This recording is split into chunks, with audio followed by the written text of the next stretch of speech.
Hello, welcome back to my YouTube channel. ಹೇಗಿದ್ದೀರಾ ಎಲ್ಲರೂ? ಚೆನ್ನಾಗಿದ್ದೀರಾ ಅಂತ ಭಾವಿಸ್ತೀನಿ. ನಾನು ಕೂಡ ಸೂಪರ್ ಆಗಿದ್ದೀನಿ. ನಾನಿವತ್ತು ಬ್ರೆಡ್ ಪಿಜ್ಜಾ ಮಾಡ್ತೀನಿ. ತುಂಬಾ ಈಸಿಯಾಗಿ ಕೆಲವೇ ನಿಮಿಷಗಳಲ್ಲಿ ಮಾಡ್ಬೋದು. ಸೊ ಮಕ್ಕಳಿಗಂತೂ ಸಖತ್ ಇಷ್ಟ ಆಗುತ್ತೆ. ಸೊ ಆ ಪಿಜ್ಜಾನ ಯಾವ ರೀತಿ ಮಾಡೋದು ಅಂತ ತಿಳ್ಕೊಬೇಕು ಅನ್ನೋದಾದರೆ ಫುಲ್ ವಿಡಿಯೋನ ಮಿಸ್ ಮಾಡಿದೆ ನೋಡಿ. ಇಷ್ಟ ಆದರೆ ಲೈಕ್ ಮಾಡಿ, ಶೇರ್ ಮಾಡಿ, ಹಾಗೆ ನನ್ನ ಚಾನಲ್ನ ಸಬ್ಸ್ಕ್ರೈಬ್ ಮಾಡ್ಕೊಳ್ದೆ ಏನಾದರೂ ನೋಡ್ತಾ ಇದ್ದರೆ ಸೊ ಪ್ಲೀಸ್ ನನ್ನ ಚಾನಲ್ನ ಸಬ್ಸ್ಕ್ರೈಬ್ ಮಾಡಿಕೊಂಡು ಸಪೋರ್ಟ್ ಮಾಡಿ. ಓಕೆ, ಬ್ರೆಡ್ ಪಿಜ್ಜಾ ಮಾಡೋದಕ್ಕೆ ಇವಾಗ ಏನೇನು ಬೇಕು ಅಂತ ತಿಳ್ಕೊಳ್ಳೋಣ ಬನ್ನಿ.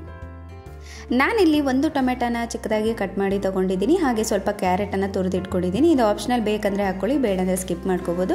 ಸ್ವಲ್ಪ ನಾನು ಕ್ಯಾಪ್ಸಿಕಮ್ ಮತ್ತು ಈರುಳ್ಳಿನ ಚಿಕ್ಕದಾಗಿ ಕಟ್ ಮಾಡಿ ತೊಗೊಂಡಿದ್ದೀನಿ. ಹಾಗೆ ನಾನು ಚೀಸ್ನ ಚಿಕ್ಕದಾಗಿ ಕಟ್ ಮಾಡಿದ್ದೀನಿ. ಸೊ ನಿಮಗೆ ಬೇಕಂದರೆ ತುರಿದು ಕೂಡ ಹಾಕ್ಕೊಬೋದು. ಅಷ್ಟೇ ಅಲ್ಲದೆ ನಿಮಗೆ ಬೇರೆ ತರಕಾರಿ ಏನಾದರೂ ಬೇಕು, ಕಾರ್ನ್ ಅದೆಲ್ಲ ಅಂದರೆ ಸೊ ಬಳಸ್ಕೋಬೋದು. ನಾನಿಲ್ಲಿ ಇಷ್ಟೇ ಬಳಸಿರೋದು. ಹಾಗೆ ನಾನು ಮೆನಲ್ಸ್ನ ಬಳಸ್ತಾ ಇದ್ದೀನಿ. ಸೊ ಇದ್ರ ಟೇಸ್ಟ್ ಮಾತ್ರ ಸಖತ್, ನನಗೆ ತುಂಬಾ ಇಷ್ಟ. ಅಷ್ಟೇ ಅಲ್ಲದೆ ನಾನು ಸೀಸನಿಂಗ್ ಕೂಡ ಯೂಸ್ ಮಾಡ್ತಾ ಇದ್ದೀನಿ. ಇಲ್ಲಿ ನಾನು ಪಿಜ್ಜಾದು ಸಾಸ್ ತೊಗೊಂಡಿದ್ದೀನಿ. ಮೇನ್ ಆಗಿ ಬೇಕಾಗಿರೋದು ನಮಗೆ ಬ್ರೆಡ್ಡು. ನಾನು 2 ಬ್ರೆಡ್ಡು ಪಿಜ್ಜಾ ಮಾಡ್ತಾ ಇದ್ದೀನಿ. ಸೊ ಮೊದಲಿಗೆ ನಾನು ಬ್ರೆಡ್ಗೆ ಈಗ ಸ್ವಲ್ಪ ಪಿಜ್ಜಾ ಸಾಸನ್ನು ಅಪ್ಲೈ ಮಾಡ್ಕೊತೀನಿ.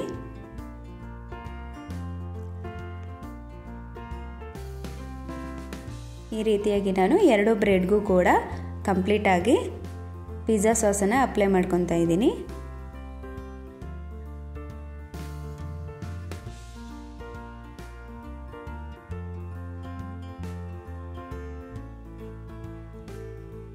ನೋಡಿ, ಕಂಪ್ಲೀಟಾಗಿ ಅಪ್ಲೈ ಮಾಡಿಕೊಂಡೆ. ಈಗ ನಾನು ಕಟ್ ಮಾಡಿ ಇಟ್ಕೊಂಡಿರುವಂಥ ಕ್ಯಾಪ್ಸಿಕಮ್ ಮತ್ತು ಈರುಳ್ಳಿಯನ್ನು ಸ್ಪ್ರೆಡ್ ಮಾಡ್ಕೊತಾ ಇದ್ದೀನಿ.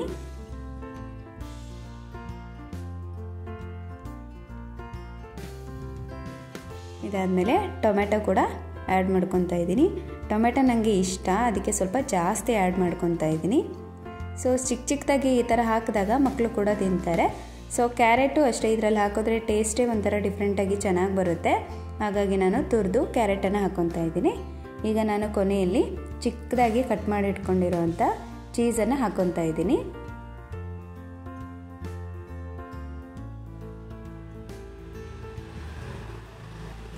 ನೋಡಿ, ಈ ರೀತಿಯಾಗಿ ಕಂಪ್ಲೀಟಾಗಿ ನಾನು ಚೀಸನ್ನು ಹಾಕಿ ಆಯಿತು. ಸೊ ಬೇಗ ರೆಡಿ ಆಗಿಬಿಡುತ್ತೆ, ಟೇಸ್ಟು ಸಖತ್ತಾಗಿರುತ್ತೆ ಇದರದ್ದು. ಈಗ ಫೈನಲಾಗಿ ಮೆನಲ್ಸ್ನ ಹಾಕ್ಕೊತಾ ಇದ್ದೀನಿ. ಸೊ ಇನ್ ಕೇಸ್ ಇಲ್ಲ ಅಂದರೂ ಕೂಡ ಪರವಾಗಿಲ್ಲ, ಸ್ಕಿಪ್ ಮಾಡ್ಕೊಳ್ಬೋದು. ಈಗ ಸೀಸನಿಂಗ್ನ ಸ್ಪ್ರೆಡ್ ಮಾಡ್ಕೊತಿದ್ದೀನಿ. ಇದು ಅಷ್ಟೇ, ಇದ್ರೆ ಬಳಸಿ, ಇಲ್ಲ ಅಂದ್ರೂ ಪರವಾಗಿಲ್ಲ, ಸ್ಕಿಪ್ ಮಾಡ್ಕೊಬೋದು. ನಾನು ಪ್ಯಾನಲ್ಲಿ ಮಾಡ್ತಾ ಇದ್ದೀನಿ. ಸೊ ಹಾಗಾಗಿ ಪ್ಯಾನ್ ಸ್ವಲ್ಪ ಲೈಟಾಗಿ ಬಿಸಿ ಮಾಡಿಕೊಂಡು ಅದಾದಮೇಲೆ ನಾವು ರೆಡಿ ಮಾಡಿ ಇಟ್ಕೊಂಡಿರುವಂತಹ ಬ್ರೆಡ್ ಪಿಜ್ಜಾನ ಪ್ಯಾನ್ ಮೇಲೆ ಇಟ್ಕೊಳ್ಳೋಣ. ಅದಕ್ಕೂ ಮುಂಚೆ ಸ್ವಲ್ಪ ಪ್ಯಾನ್ಗೆ ಬಟರನ್ನು ಸ್ಪ್ರೆಡ್ ಮಾಡಬೇಕು, ಇಲ್ಲಾಂದರೆ ಕೆಳಗಡೆ ಸೀದೋಗ್ಬಿಡುತ್ತೆ. ಲೋ ಫ್ಲೇಮಲ್ಲೇ ಇಟ್ಟು ಇದನ್ನು ಸ್ವಲ್ಪ ಬೇಯಿಸ್ಕೋಬೇಕಂದ್ರೆ ಒಂದು 10 ಮಿನಿಟ್ಸ್ ಆದರೆ ಸಾಕು, ಚೆನ್ನಾಗಿ ಇದು ರೆಡಿ ಆಗುತ್ತೆ. ಈಗ ಒಂದು 5 to 10 ಮಿನಿಟ್ಸ್ ಬಿಡೋಣ.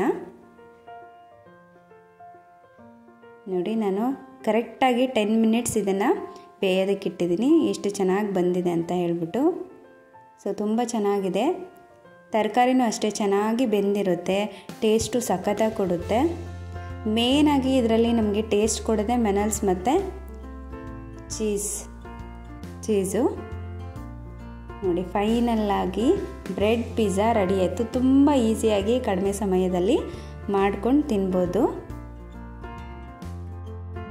ಅಲ್ವಾ ಫ್ರೆಂಡ್ಸ್, ಕ್ವಿಕ್ ಆಗಿ ಈಸಿಯಾಗಿ ಯಾವ ರೀತಿ ಬ್ರೆಡ್ ಪಿಜ್ಜಾನ ಮಾಡೋದು ಅಂತ ಹೇಳ್ಬಿಟ್ಟು ನೋಡಿ. ನನ್ನ ಕೈಯಲ್ಲೇ ಇದೆ, ಯಾವಾಗ ತಿಂತೀನೋ ಅನಿಸ್ತಾ ಇದೆ.